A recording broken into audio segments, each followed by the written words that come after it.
Good morning, everybody. Welcome into Denver Sports Coffee Break, presented by Bath Fitter. Rachel V. Hill and D-Mac hanging out with you on this Tuesday. It's feeling like spring here in the Mile High City a little bit more. D-Mac, how are you? Okay, I like it, Rachel. Thank you. What's it supposed to get up to today? I believe like 50, 53. My phone is telling me 53 degrees. 53. I like it. Should I break out? I could break out the bike today to go to work. I don't. There's plenty of sunlight on the way home. True. 53. You got to bundle up a little bit for 53 on the bike. You do. And there's going to be a little bit, well, I don't know how much, but I just worry about the slush situation since it did snow. So you might be right. I might want to. That's a good point. I could because I just have a road bike. I don't have a gravel bike or a mountain bike. I just have a road bike, so I got the skinny tires. So I'd be a little worried about you like getting wet, like not that you're gonna get like splashed, but like like that little spray, that misty spray, you know? No, I mean anytime I'm doing something active, you should worry about me. So I mean, it would still apply. Well, we'll see how it goes, Rachel. But I'm glad we have a nice sunny day. None of our teams are in action tonight. Nope. So we've got a night off, and we can ponder and reflect, I suppose. All right. Well, Andrew Mason is going to join us in a little bit, but I just saw the comment from Nick who says another Jerry Jeudy tweet. So of course, you always have to look at what the players are tweeting, and he said, "Shh." Is he shushing the haters, D-Mac? That's all he tweeted? Shh. Well, there's no way he can be shushing me. There's no way Jerry Jeudy could possibly be shushing me. Now, I have said he should be traded, but I'm saying this because I think it should be Patrick Surtain, not him being traded. But but all my talking about Jerry Jeudy being traded is like of the highest complimentary fashion. True. I could not have spoken better about Jerry Jeudy than anybody. So, well, people in the comments are like, "Did you get traded? Are you getting traded? Are you going to the Patriots?" And I'm like, I didn't read the shh as that by any means. I think we're gonna shh all afternoon. Shh. Well, nobody has been a bigger supporter of Jerry Jeudy on this damn Broncos team than me. So, and I'm still disappointed that he didn't say anything when you called him the best player on the team. He did. Hey, let it be known that teammates of Jerry Jeudy called me very dumb for making that statement. So, I'm not trying to cause problems inside the locker room, but of all the players that ripped on me for what I said about Patrick Surtain, Jerry Jeudy wasn't one of them. He wasn't. All right, D-Mac, let's go into last night's game because it was a big one. We're going to talk both Avs and Nuggets, but let's start with the Nuggets because I already see the comments. What happened to the Nuggets in the fourth quarter? It's a great question. Michael Malone came out and said poor coaching as to why he didn't put AG back in the game. It was questionable because, obviously they had a great lead. It kind of comes down towards the end, and you're like, well, where's the big guy in AG, the dominant guy, the most consistent guy you've had on the team besides Jokic pretty much all year? Where was he? We were sitting, myself and Jake Shapiro were sitting next to each other, missing you, when we got a gargantuan bucket of popcorn waiting for your arrival, but we donated it to the birds afterwards. I'm sure you did. Anyways, we're sitting there, and we're seeing what's going on with AG not going in the game, and all me and Jake, we just assumed he was hurt. And we were like, is he even on the court? Oh, yeah, there he is. Is he injured? Why isn't he in? I mean, neither one of us, we just assumed he was hurt because it didn't make any sense. Well, as it turns out, it was just a flat-out coaching mistake. Yep. Period. And Malone just admitted that he did not want to risk injury to AG after sitting him out for so long. He had no intentions of playing him. He was trying to give him basically a night off. Rachel, they're up by 20 with like 4 minutes to go.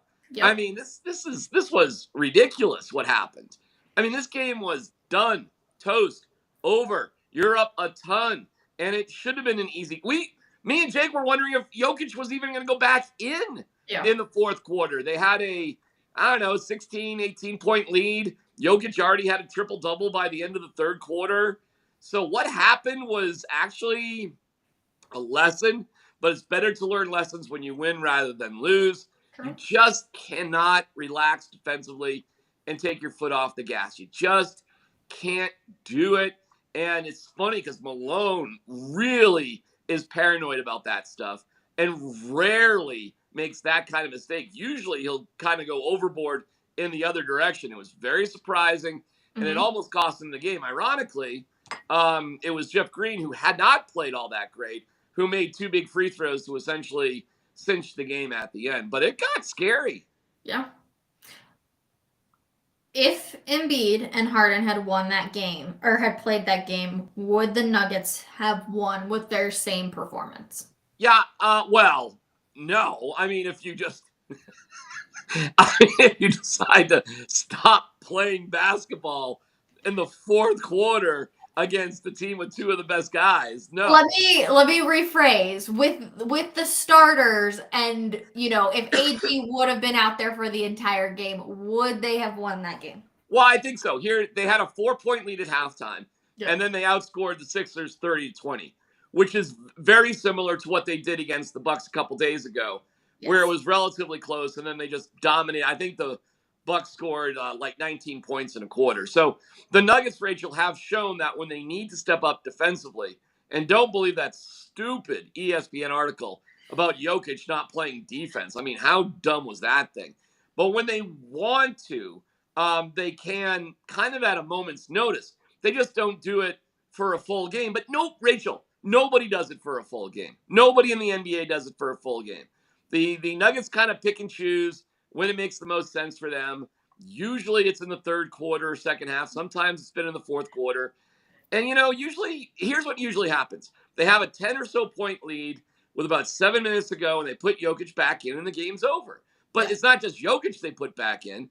They put in Jokic and MPJ, and Jamal sort of comes back eventually because he spends more time with the second unit. And, and of course, Aaron Gordon's a huge part of that. So it was a weird move by Malone, very off the beaten path for him. He regretted it. He apologized for it. He was accountable for it. And there's 0 chance that happens again the rest of the year. Oh, 0. True. 0. Was AG just sitting on the bench, or was he standing up? Like, what was he doing? He was fine. He was, Chilling? sitting on the bench, had a towel on his head. He was just like done for the night. And, and then it got weird. Like, I'm still not quite understanding the reasoning, though. I know he didn't want him to get hurt. Yeah. And I guess he wasn't really warmed up. But, I mean, still. I mean, it was interesting to see Malone just be like, I guess I can't put him back in. And he had been resting for a long time. It was weird. It was so weird. It won't happen again. It was a very strange last 4 minutes. It got to within 3 points with 13.3 seconds to go, Rachel. Yeah. I mean, that was a freaking weird game. And afterwards, man, it felt like a loss. It felt like a loss with the coaches and the players and the atmosphere. And Michael Malone cut his presser really short. And Jokic and Bruce Brown. And, I mean, everybody was like kind of bummed out. But, they did win. It's just that they know they've got to be better than that. And so I understand how people are just freaking out a little bit. But this game was wrapped up. This game they had a 22-point lead at one point, Rachel, okay? Yeah. They did do to the Sixers what you should have done to the Sixers without James Harden and Joel Embiid in the game. It's just that they, kind of like lost track of everything in the last 4 minutes. It was weird. It did have that feeling too of like it should have been a much bigger ending to the game, and like because I feel like the momentum shifted to the 76ers, that's where I feel like the loss portion of that comes in, right? Where you're like, oh my gosh, like we barely squeaked by with that one. I love that Malone owned up and said, poor coaching on my fault, talk to AG. And I totally agree with you. Like, it's not going to happen. So I would much rather it happen in the regular season than in the playoff by any means. I'm still bummed about Joel Embiid not playing. James Harden, not really a big deal, I guess, because Embiid didn't play. But I was really looking forward to the big matchup last night. Of course. Like, of course. And I love I mean, you obviously probably saw the poster, the missing persons poster. I'm not sure who did that, what the idea was. Hilarious by like all means. Let me just say that. But that. Oh, Jake, what do you got for us? Oh, the missing persons. Yep, yep, yep. Well, Jake, we're gonna keep you in here actually, my friend, because I want to talk to you about the ducking and what Kendrick Perkins is saying about. I'll remember this essentially when it comes down to voting time. Yeah, Rachel. The MVP thing was obviously the headline of yesterday's game, and interestingly enough, was not only how many people from ESPN were there, Mm-hmm. but who from ESPN was there. Ohm, who covers a lot of the West Coast stuff, but Tim Bontemps, who covers a lot of the East Coast stuff. And Tim runs the MVP straw polls, which is historically the best indicator of where the media is at with their MVP voting. Mm-hmm. The odds historically have not been. And by the way, as of 10 minutes ago, Nikola Jokic is now the NBA MVP favorite according to odds makers. I would not be surprised if on Thursday, when this straw poll comes out, Nikola Jokic is again at the top of the MVP list. But it's going to be really close, and Giannis Antetokounmpo is going to make up a large share of the field as well. People are not going to forget this. Like, he shied away, he dodged this one. And he either dodged it and he'll be playing tomorrow night when Philadelphia returns home, or Mm-hmm. he's got a calf injury that's going to seriously affect him down the stretch and he won't win MVP because he won't be playing. Yeah. Like, Joel Embiid, all-time soft move is what another media member said to me. This was really, really bad. And yeah, they were playing 3 games in 4 nights. And yeah, calf injuries aren't stuff to mess around with. But why were they messing around with it on a back-to-back the 2 nights before? Yeah. That is the good question, and it just makes me wonder, do both of you believe that he actually has like a serious enough calf injury, or do we all just believe that it was soft and he just pulled out? Because that, I mean, that's what it comes down to. If he really has the injury, then he's not going to play. Well, Jake, you and I were talking about this yesterday. Then he's not going to play. Was it Thursday? Yeah, um I thought he wasn't gonna like. There's a chance, by the way, Jokic doesn't play Thursday or Friday, one of the two, because they have a back-to-back against New Orleans and then Yeah. Phoenix. So guys resting this time of year is not weird. Like Giannis Antetokounmpo, I was shocked actually played both Utah and Denver. That's the hardest road back-to-back in basketball. Yeah. But it's just really weird that he would play the back-to-back, then not play this game when those games that he played were more winnable without him. So all of it's just really weird, particularly because he has not played here since he lost on a buzzer beater since 2019. So and then there's the other thing, by the way, we all love Christian Brown. We all love Christian Brown because there's a lot of Kansas fans here in Denver. There's a lot of Kansas alumni in Denver. Denver's the closest city to Joel Embiid's alma mater, Kansas. Like, there's a lot of people that would make the drive to see Joel Embiid play. So, and I know D-Mac's like laughing because it's the 500 miles in a mule thing that D-Mac's always talking about. But legitimately, like, right? Like, if I went to college in New York City, every time I went to New York City, I'd want to play because I know a lot of people that cheered me on when I was there were likely going to be at the game. Yeah, Uh, there was Jake or D-Mac, you saw that sign, right? yeah, I mean, there it was, not enough glitter, not enough flair, just very. It was like the kid was doing a science fair project on alleged injured calves, and they may be baby cows or Joel Embiid's. I mean, we're not sure. It's a science fair, and it was like the dad just somehow. Like the kid knows about load management. The kid's holding this big sign like $500 for load management, and the dad gives it to the kid. Hey, dad, you moron! The news with Embiid came out 8 hours before tip. There's something called the secondary sale market. Stop your crying. And you brought your kid there. I got a suggestion, man. How about some facts of life for your kid? Not crying about how you got ripped off. Yeah. Who freaking who? And I'm so sick of these parents giving these signs to kids. These kids are not making these signs. The kids are decorating the signs. The kids are coloring in the signs, but they're not making the signs. Parents, stop your crying about how much money you spent and making us feel guilty about your dumb kid. I mean, your kid didn't know. Your kid didn't have like Monday night Ball Arena circled on his calendar. He's worried about the freaking Easter Bunny at this time of year. Real quick. By the way, we can get a poster board. We can get a poster board for the Easter Bunny too. The world's filled with disappointment, kids. The missing person sign, though, that was made by a kid. Because if you actually look at it, it doesn't really make a whole lot of sense. So those kids, if those were the ones that passed him out, that was 100% made by a kid. Well, those are smarmy teens or preteens, and I respect their game.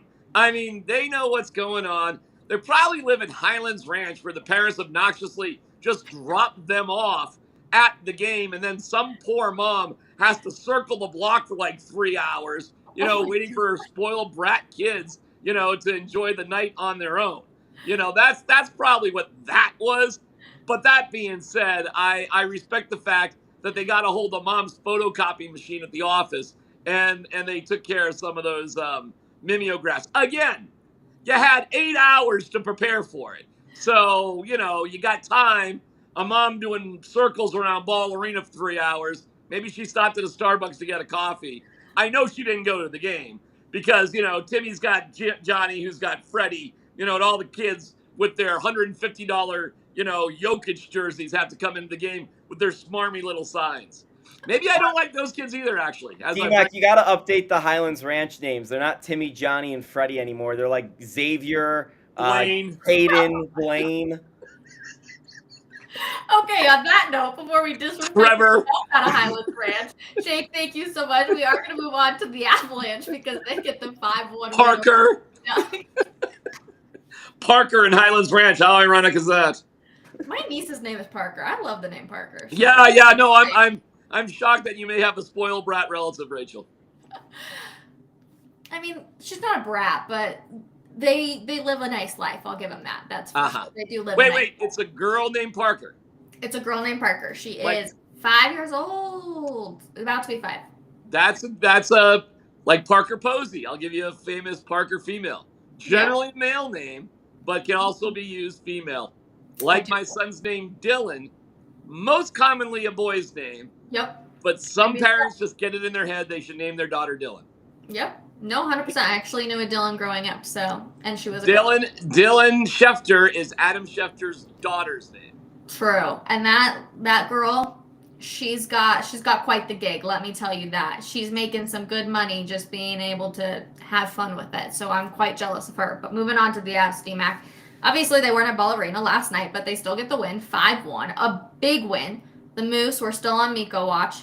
Yeah. Still on Miko watch. Nothing happens there. Are you riding high on the Avs? Because I'm really starting to just ride high, and I'm kind of nervous that if I ride too high, something bad's going to happen. Well, they still are a little bit behind Minnesota, but they play Minnesota on Wednesday. They play Dallas on Saturday. Yep. Dallas spanked them in Texas not that long ago. So got a couple of big games. I'm happy they just did what they should have done against bad teams. Mm-hmm. And the Coyotes were annoying, and it took overtime. Yep. But they got it done. Anaheim last night, Anaheim got a 1-0 lead, but so what? I mean, we previewed that game yesterday, and we told you they didn't have much goaltending or defense, and that proved true. What we said was Anaheim had some talented scorers, but they couldn't even figure that out. And, they lost 5-1. It was, when you think about it, Rachel, it's pretty remarkable. The Avalanche would score 5 goals, and Mikko Rantanen did not get one of them. So, So we are on Miko watch. There's only 7 games to go. Or what? How much? Is it 8 games? I don't know. There's not a lot to go. Maybe 9. Who knows? But 9. He needs 7 goals. There's 9 left. 9 left. He needs 7 goals to break the Avs single season scoring record. Yep. And he needs 2 to get to 50. So that was a bummer, man. That was like a really good opportunity for Mikko to maybe get an easy 1 or 2. I think a lot of people were hoping he would get 2 last night. Yep. It's going to be tougher sledding against Minnesota and Dallas in the next couple of games. But don't forget, you've got the Ducks again, and you've got the Sharks twice. And the Sharks games are really quirky. They're in San Jose with a day off in between. Yep. So it's like a pseudo playoff game. And the Avalanche are already a deadly team on the road. And now you're going to put them on the road, which they're great at, against a bad team, and you're going to give them rest. They don't even have to travel between games. I mean, that really should be 2 wins for the Avs. Out of the next 9 games, we went over the schedule yesterday. How many do you think that the Avs consider easy wins? Easy should be 3, the games that I just listed. Other than that, I think the rest of them are going to be, got to go out there. Well, they got that really squirrely game. They got the water main break game where they went to Nashville. There's a water pipe that broke. They canceled the game. They're making it up after everybody else is done for the year. They have to travel to Nashville. That might be an easy game. It might be a meaningless game. The game may only matter for Mikko Rantanen in terms of a goal-scoring record, which would make it really, really interesting. Like, if Mikko was on the precipice of some sort of record in the last game of the season, would Jared Bednar go to some extraordinary lengths to see if he could get there? Would he double shift him? Would he, do things to just get Mikko on the ice a little bit more, stuff like that? I don't know. Do hockey players care about that kind of stuff? I get the vibe that they don't, but you never know. That's a great question.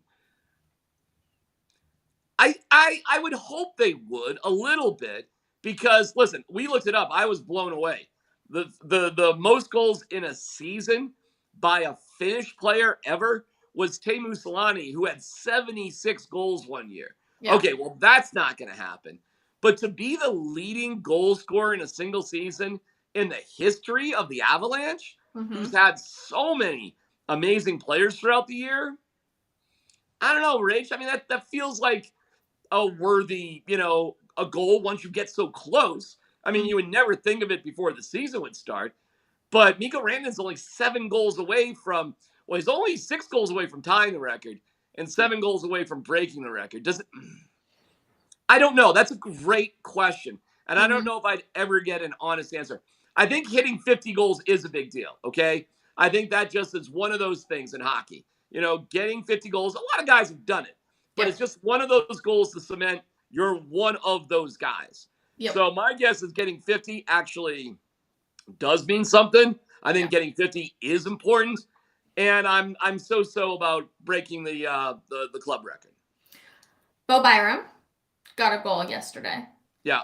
He is a restricted free agent next season. Do you extend him, and how are you able to do so? Well, you got to figure it out. He's a core player. He's a critical player for the future of your team. Yep. That's a complicated question because I don't know the contracts of everybody else, but I'll just say that you're much better with Bo Byram than you are without him. Finding a guy he's not Cale Makar, but his skill set is a bigger guy who's an unbelievable skater and puck handler who can score as a defenseman. And those guys are hard to find. He's a bigger player than Sam Girard, and I think he's got a better future in the league than Girard. So it's been great having Taves here, obviously.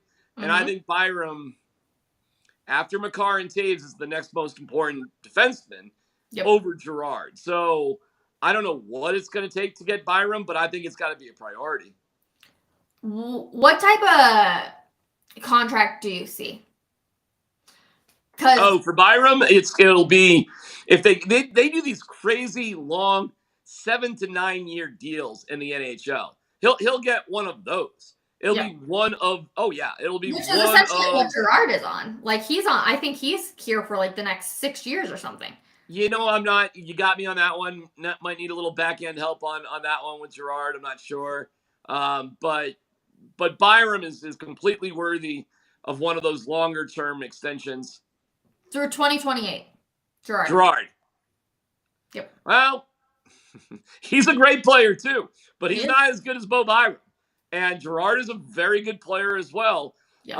But Byram does everything Girard can do, and he's bigger. Yep. And so This is the problem. You worry about down the line. Obviously, you're just worried about defending the cup this year. But Bo Byram is a critical member of the team.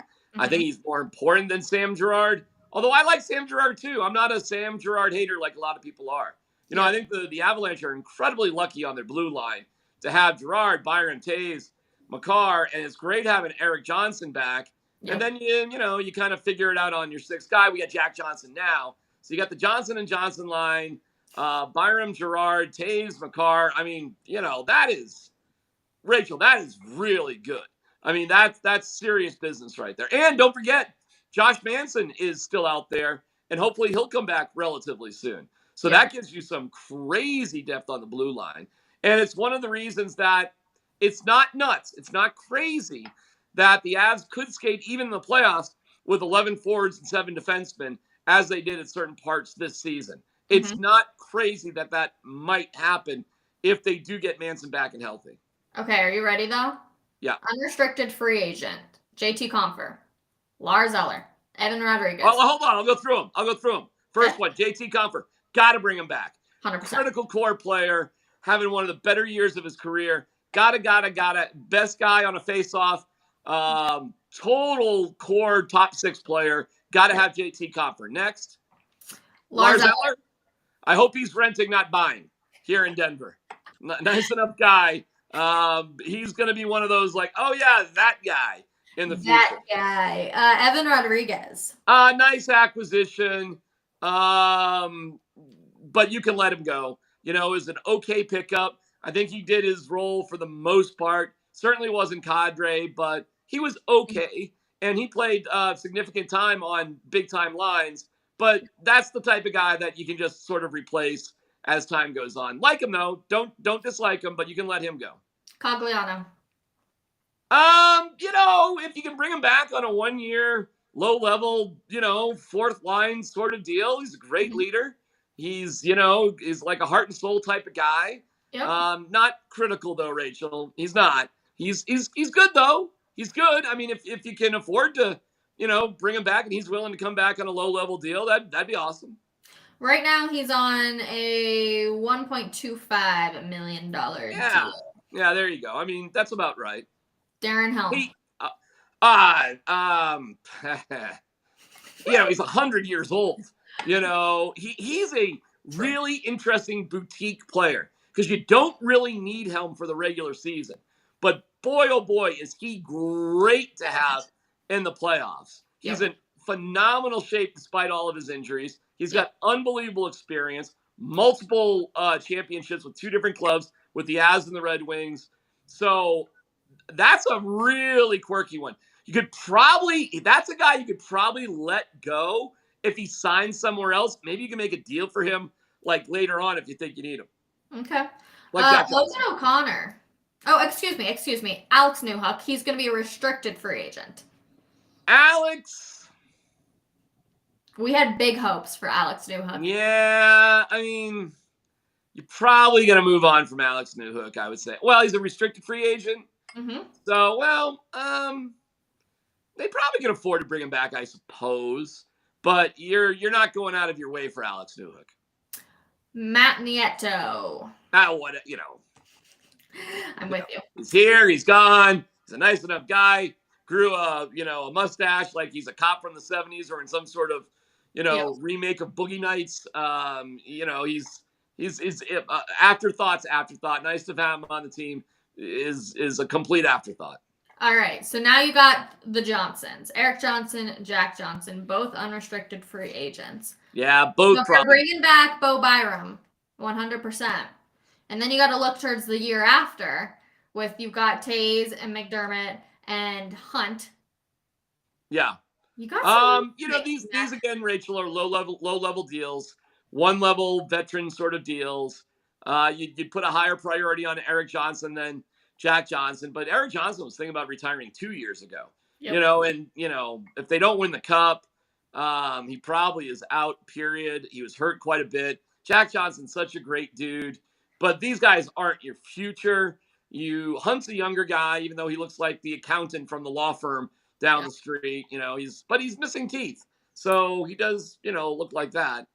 I'm not really concerned about those guys. I guess I'd prefer to see Eric Johnson, but I like both of the Johnsons are cool by me. So lower level deals, though. You figure that stuff out. And McDermott's useless. He's your enforcer. Useless. Well, he's your enforcer in a league that you don't need enforcers anymore. I mean, fighting in the NHL is just really, it's just not even close to what it used to be. And he's just he's a real handicap on the ice. He's gotten better as a skater and as a player, but he's still so far behind where you should be in the NHL, especially on this team. Which, from the NHL, I mean, I get it from the player safety and everything of fighting, but hockey is so much of fighting. That's why so many people love it. So I hate that they take it out of the game so much. I'm like, the game, but Rachel, the game has taken it out of the game. The players have gotten so much better, speed, fast, and it's so dangerous to give up goals on a power play. You could just lose the game if you're taking dumb and unnecessary penalties. And scheduled fights, Rachel, they're kind of the thing of the past, man. You just don't see them anymore. But that's when you have to be smart as a player and to not do it. You have to be able to say, this is not worth it. And sometimes they just let it get to them and they're like, screw it, whatever. But that's on you as a player. I'm not worried about it. They brought up Andres Englund. Love fighting. They brought up, that's not going anywhere. They're still going to be fighting in hockey. And, I've come 180 degrees on fighting. I was a big anti-fighting guy, period. But I recognize it does have a certain role, and I cannot deny how popular it is with the fans. But as popular as it is, what happens during a fight, Rachel, especially a scheduled fight. So here's where I'm at. If there's a fight that breaks out in the heat of competition, I'm fine with it, okay? I'm okay with it. It's part of the game, fine. What I hate is this big guy is going to fight this big guy, and everybody gets all excited, but it's not in the flow of the game. So just to set it up is like a pain in the ass, and then they square off, and when you see the big guys square off, it's always very calculated, so it's actually slow. Watch big guys fight. There's not a lot of initial action. They eventually come together. Everybody taps their sticks. They pick up their gear. They call the penalties. Rachel, it just stops the game. Yeah. It's like a wreck in NASCAR. Oh, yeah, that's exciting and all, but then they got to pick up the garbage and clean up the track. And, it's just it's boring. And on TV, when there's a crash in NASCAR, you watch the crash and then you just go do something else because nobody just wants to see cars going around a track at 55 miles an hour. Yep. And that's what fighting with big guys does. It's a moot point anyways. Rachel, there are fewer and fewer enforcers on teams to pick fights with. There's guys like Andres Englund, who's 6'6". He's not a very good fighter, but he's willing to do it. There'll always be guys like that, Rachel. Always. You'll always have minor leaguers who are 6'4" to 6'6", who are there just to fight. You can always bring them up. There's nothing special about them. And I wouldn't even say Curtis McDermott isn't even a crowd favorite.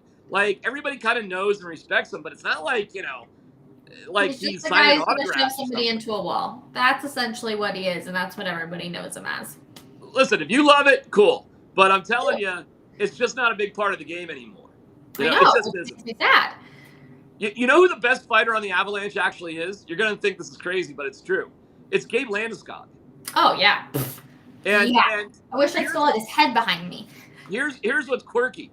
He's about, right now, all right, Makar, McKinnon, Nichushkin, Rantanen.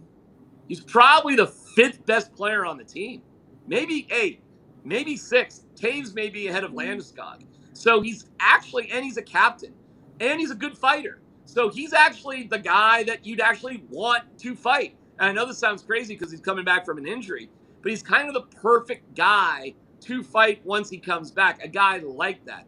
A guy who's your 5th, 6th, 7th best player on the team. Not the guy who's the worst player on the team like McDermott.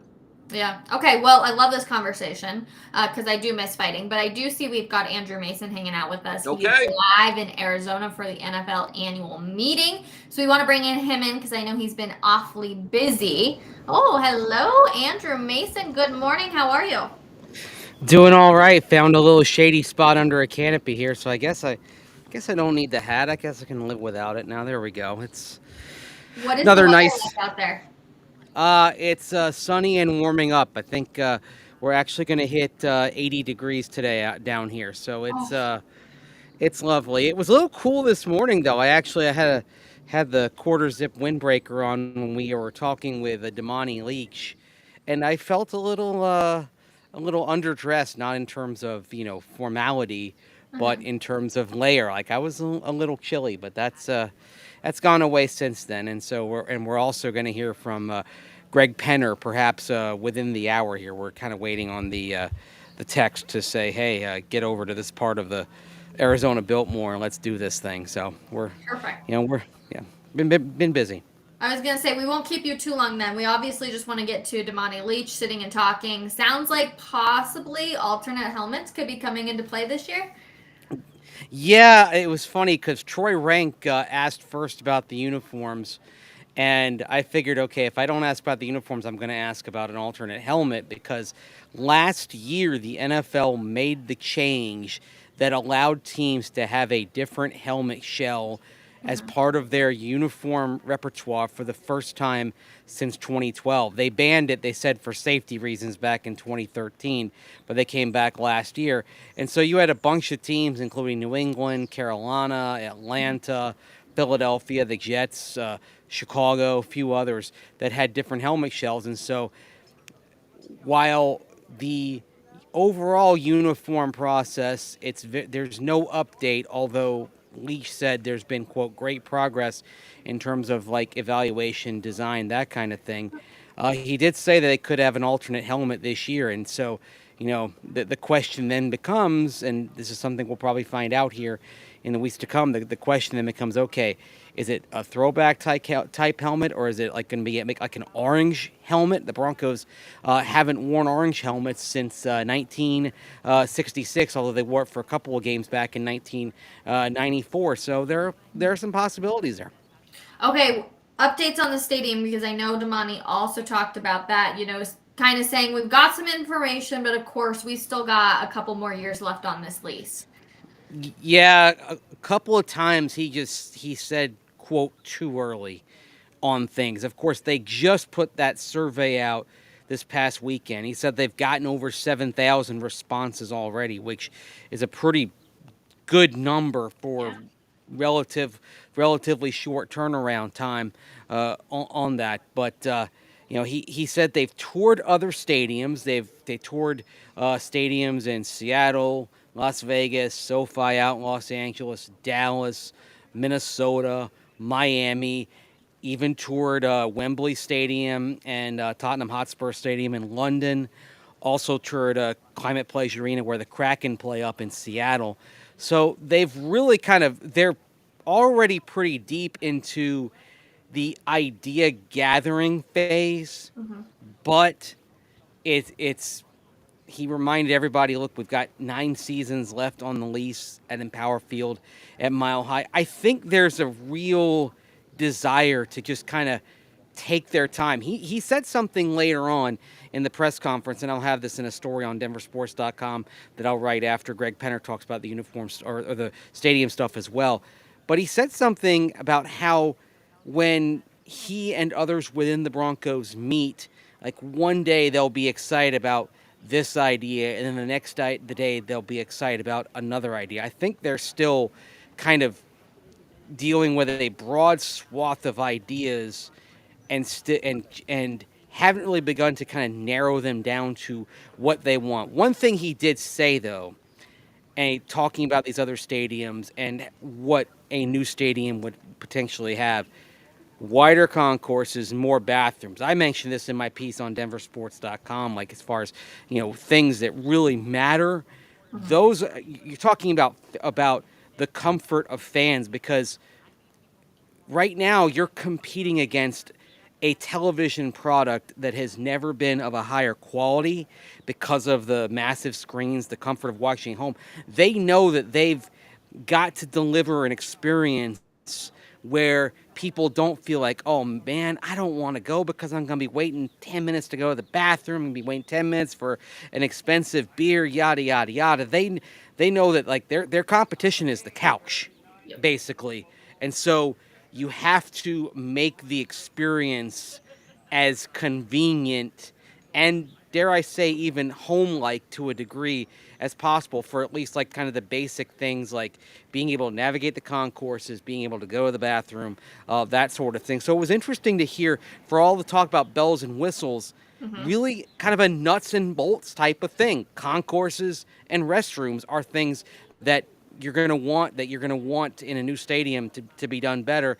And that's where also I would say I'm not sure that in Power Field at Mile High, I'm not sure it's cost effective to renovate that, to do those sorts of things to a standard they would want to achieve. Also, Greg Penner's going to be talking later, like you said, hopefully within the next hour or two. What questions do you have for him? Well, I think it'll probably be more kind of stadium oriented as well, and then even just questions about how things are going with Sean Payton. What's the relationship there? And just I may ask him something about, okay, you're sitting here, you're basically 7-8 months into the process. I mean, what have you learned? I mean, because you step in and own an NFL team, and there's no manual for it. The only way you get better is with experience. So, like, I may well ask him if the moment is right. I may well ask him, just what do you know now that you didn't know in August? Great question.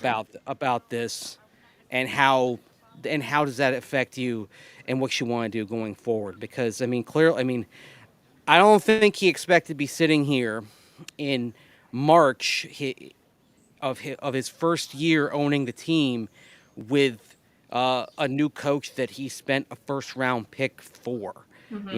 That was not something he signed on for. I don't think he could have foreseen how the last several months were going to go, and so I think it's probably affected how he views how he views what he wants to do and how he wants to attack ownership.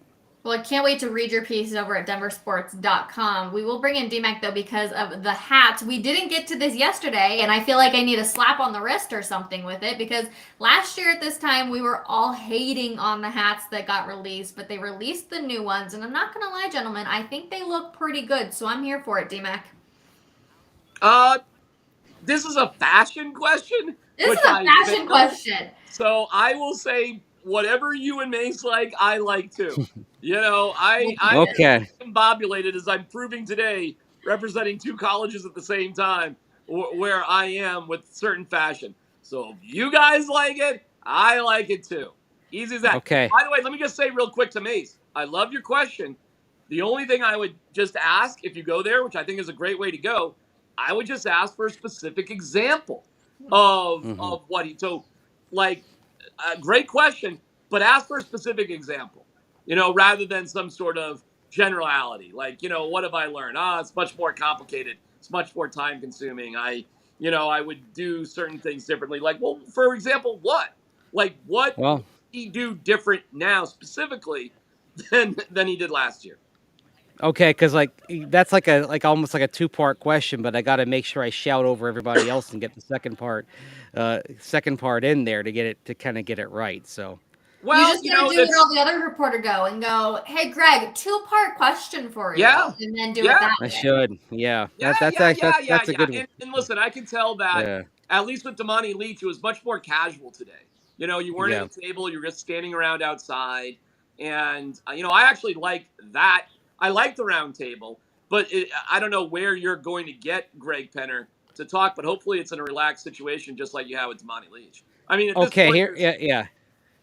I'll say this: like it does look more relaxed when he's standing there, but you have to hold the mic the whole time and hold the camera. So count me as one who always wants it at a table, so I can put the mic down on this little mic stand here, so like if they could do if they could do everything at a table, I would, because like I'm holding the mics, I'm holding like my phone to shoot, and man, like I thought my left arm was about to fall off from holding those mics after 10 minutes. So that's the only thing. But I believe it will be just a stand up kind of like that again. Kind of. It's going to be like when they adjourn for lunch and he gets a chance to sit down to talk with us, and so we'll have that hopefully in a little bit. The sooner the better, Well, because I got to go back to my it's hotel for a clear. sec. Listen, they have emphasized now. I'm counting it 4 specific times. Hmm. 4 Mhm. times that I recall that they have talked about the end of the lease with the stadium. Okay, Yes. I get it.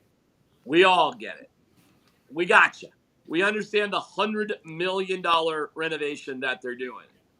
We get it. You're going to be in that spot. First of all, I thought it was 8 years. I didn't know it was 9. I thought it was 8. But whatever. I mean, we are really seriously talking about 2030 ish for a new facility.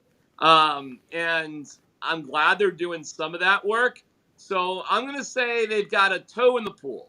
But I also know that they were really actually quite upset that all the survey stuff got out so quickly, which again kind of surprised me. I mean, everybody in the media, all the muggles have not a lot, but other friends who might get the survey. I mean, having a lot of friends would be ridiculous for us. But I mean, we know enough people where it would get out. And now they've kind of, you can hear it in the tone. They've tempered it. They could tell people are getting a little excited about it.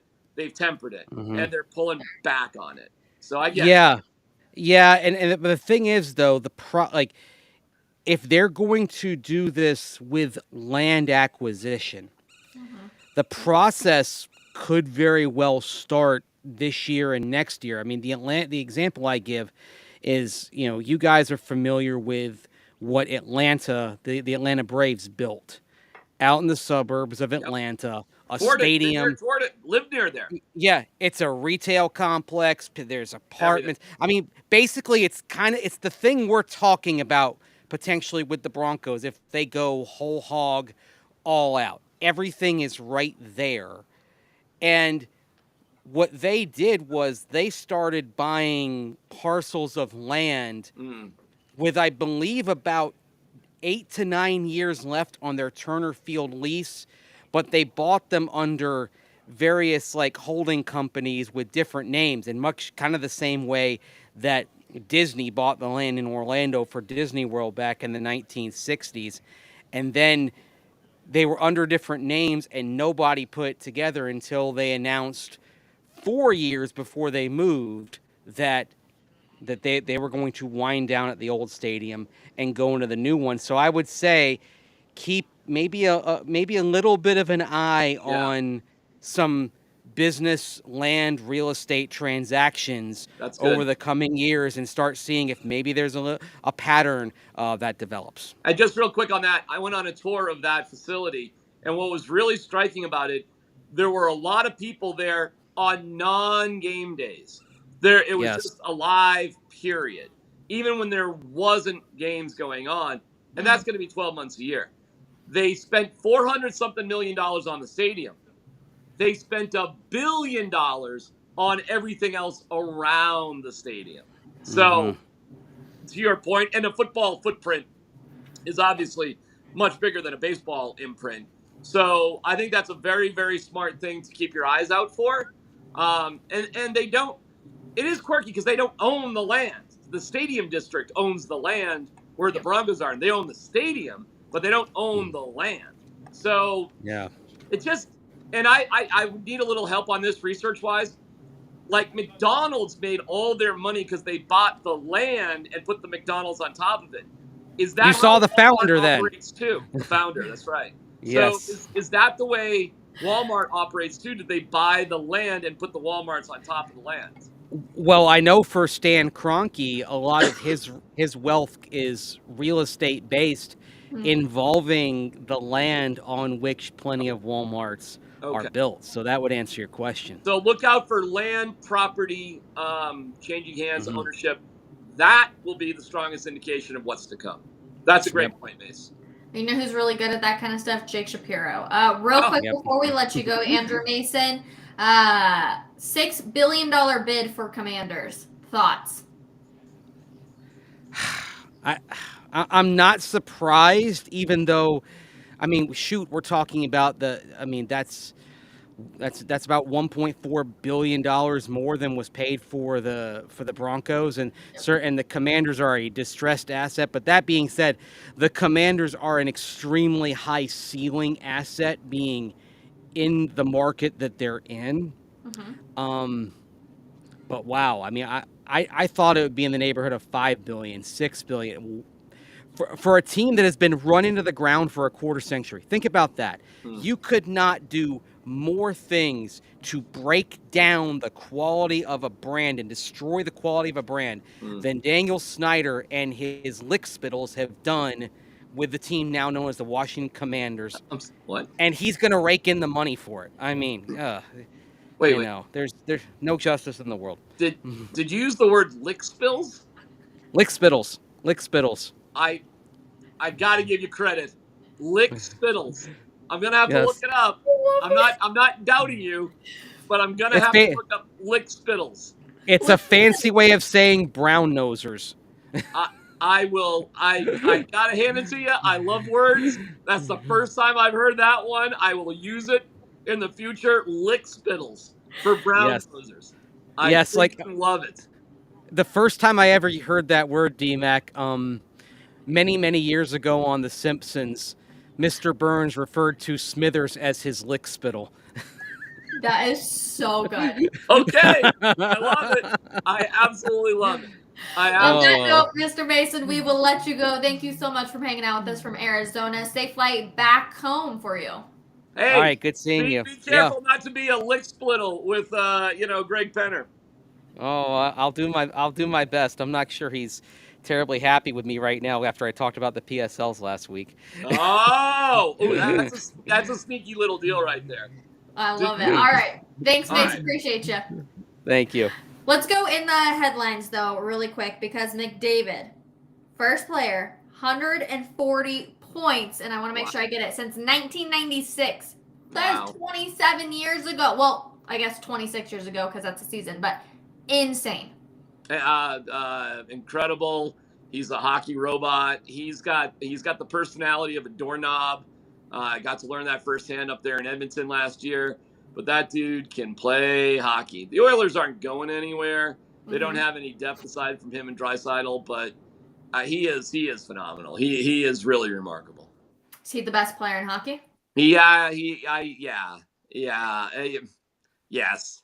I mean, how can you argue with a stat like that? If you're starting a hockey team, how can you not take the best offensive producing guy, not only of this year, but of the past few years? He is the best player in hockey. Actually, I'm going to have Jake. Jake, if you could, what's McKinnon at this season? In terms of total points? Yeah. He's up there. He's got 1 million assists, that's for sure. Not a ton of goals. I mean, solid on goals, but yeah. And he's got a crazy point streak going right now, both in general and at home. So if we're talking like top players in the NHL, all right, McDavid's one, okay. McKinnon's in the conversation within the next 3 or 4 guys. So he's there. He's that. And not only is he there, Rachel, but if you want to go for the top 10 or maybe even top 5 or 6, Cale Makar's there too. So again, there's reasons why, and Draisaitl's a really good player too. He might be in the top 10 or 15 conversation. So it's not like the teams don't have him. But what's crazy about the Avalanche is Mikko Rantanen is probably in the conversation amongst the top 15. And my guy Nichushkin, boy, he started out like a house of fire. He's not in the top 10 or 15 now because he had some injuries, but he's in the top 50. Yeah. So at the end of the day, you've got 4 players on the Avalanche who are absolutely within the top 50 players of the league, if not top 5 with 2 of them. And that tops the number 1 guy. He's the number 1 guy for sure, but that doesn't make you the best team. So true. Jake, another one for you. We got 32 goals, 95 points for McKinnon. But I'm just questioning Connor McDavid, 60 goals. Holy smokes. No, it's incredible. Wow. So, Nathan McKinnon comes in at number 6. But don't forget, I said earlier in the show, the top scorer in Finnish NHL history is Teemu Selanne, who had 76 goals in one season. So as extraordinary as McDavid is, and he is, there's been other moments. There's been other, great scorers as well. But, all right, he's having an amazing year. And when the Oilers get bounced in the first round, they can start working on that statue up there at Rogers Place. There you go. All right, DMAC, as always, an absolute pleasure hanging with you. Huge shout out to Andrew Mason and Jake Shapiro for also hanging with us and talking some Denver, Colorado sports. We'll be back tomorrow morning, 10:30 a.m., another episode of Coffee Break, as we got plenty more to discuss, including a big Avs game tomorrow night. So we will see everybody then. Have a wonderful Tuesday. Enjoy the warm weather if you're in the Mile High City or if you're in Arizona like Andrew Mason. We'll see you guys tomorrow. Bye. Lick spittle.